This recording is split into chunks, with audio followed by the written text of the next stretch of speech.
According to Fabrizio Romano, Manchester United are going to send a bid, or a formal bid, whatever that means, for Benjamin Sesko.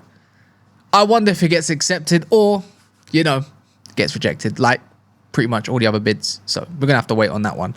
I can't lie. I might be flip-flopping a little bit that much. I'll hold my hand up, but I'm getting sold to the idea of Benjamin Sesko. So, you know what?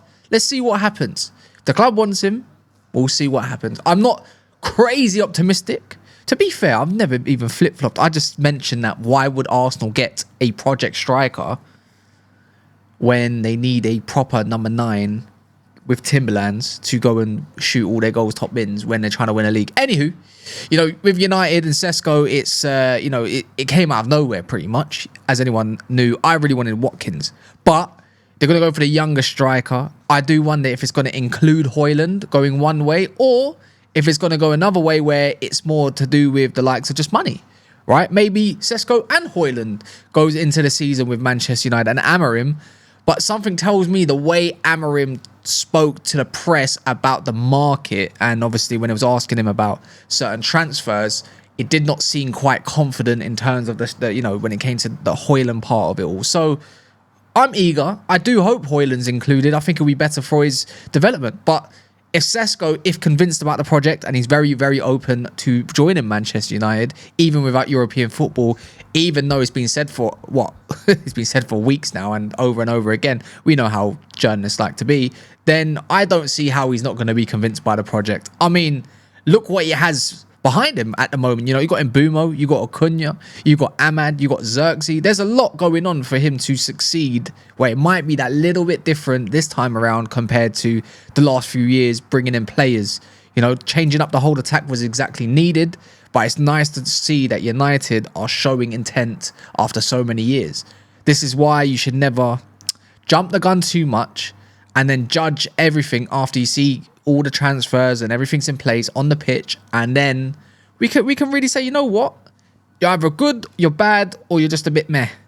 And right now, everything that Ineos are doing right now, I find correct, and I'm really liking it. So, if you go in the pre-season games, we're seeing some coaching. We got told that Amorim can't coach, according to rival fans, because even though I've been very, very adamant, and it is only pre-season, to be fair, that it's been a quality issue, and it's definitely been a crappy environmental issue at United. The culture needs a reset, and Ineos have been trying to do that for a minute now.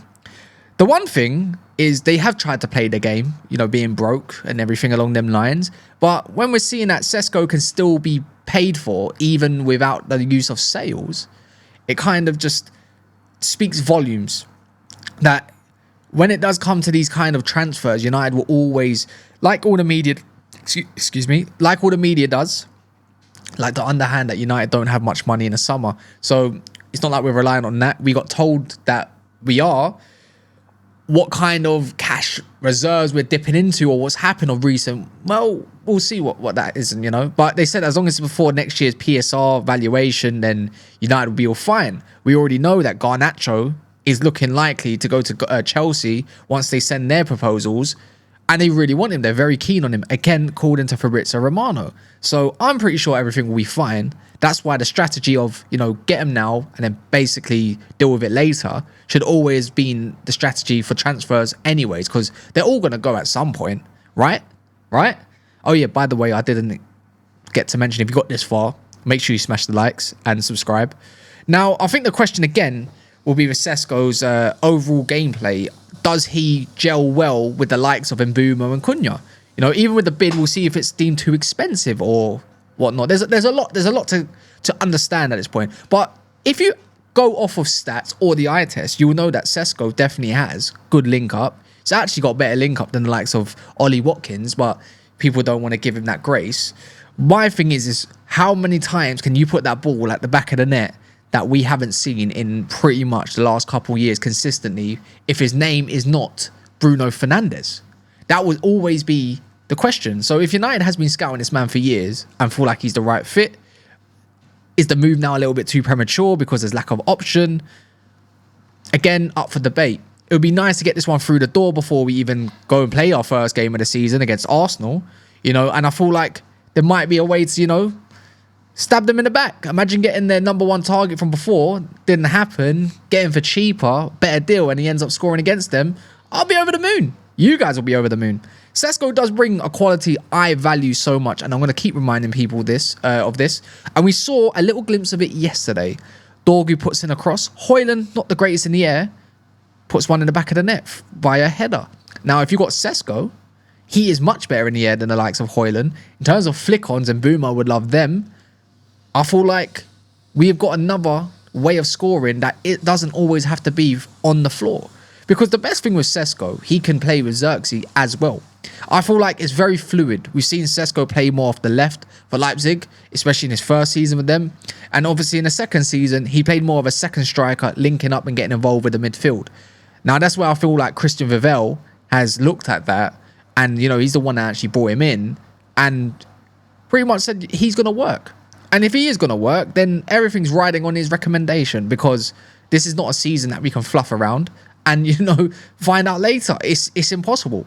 I'm hoping he proves me wrong, and I don't want the pressure to mount on him, because it will mount on him. And he's going to have to understand that there's a lot of pressure when you do wear potentially the let's call it the number 9 shirt. It might probably take the number 14. Who's number 11 for us? Is that Xerxes? Yeah, it is. So it's going to be a lot of weight on his shoulders. United fans, again, I don't really want to say this, but because we're not in that position, but we're going to have to give him time to adapt.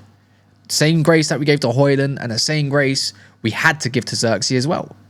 And I don't want to write him off too soon, but I feel like if United can go get the striker done quick, the quicker we can potentially go get a goalkeeper and a central midfielder. I feel like it would definitely be a factor into how strong we can start this season. Whether it's going to be a win against Arsenal, maybe a draw. A loss is not, it's not acceptable. It's not acceptable. But the best thing about this is Sesko's got a lot of pace. So when you think of our transition game, we haven't seen a lot of transitional games. I'd say like the likes of Ole Gunnar Solskjaer, when we had Greenwood, Martial, Rashford. It used to be lethal. Teams did not want us to hit them on the break. And having that ability where his name is not Garnacho only gives United that, you know, that ability to do that once again and some. Because if Dorgu can improve his crossing, you know, Ahmad can hit those back posts, and Mbeumo was one of the top crossers in the league last year. Surely that back post setting, that's got to be something for us. So I feel like the game will change that little bit more. It's just, it will always come down to the questions. How quick can he adapt? Let's see the price tag of what United are going to pay for him overall. Let's see the deal. Let's see if Højlund might be part of that package, and, you know, let's see if he's convinced to go the other way, because he doesn't seem convinced that he's going to leave, the way it sounds. But he's not going to say on camera, right, oh, I'm definitely leaving, we'll see. He's not speculating any of that. But I'm definitely interested. Anyways, I can't wait at this point. Make sure you smash the likes. Make sure you subscribe. And yeah, let's get to it.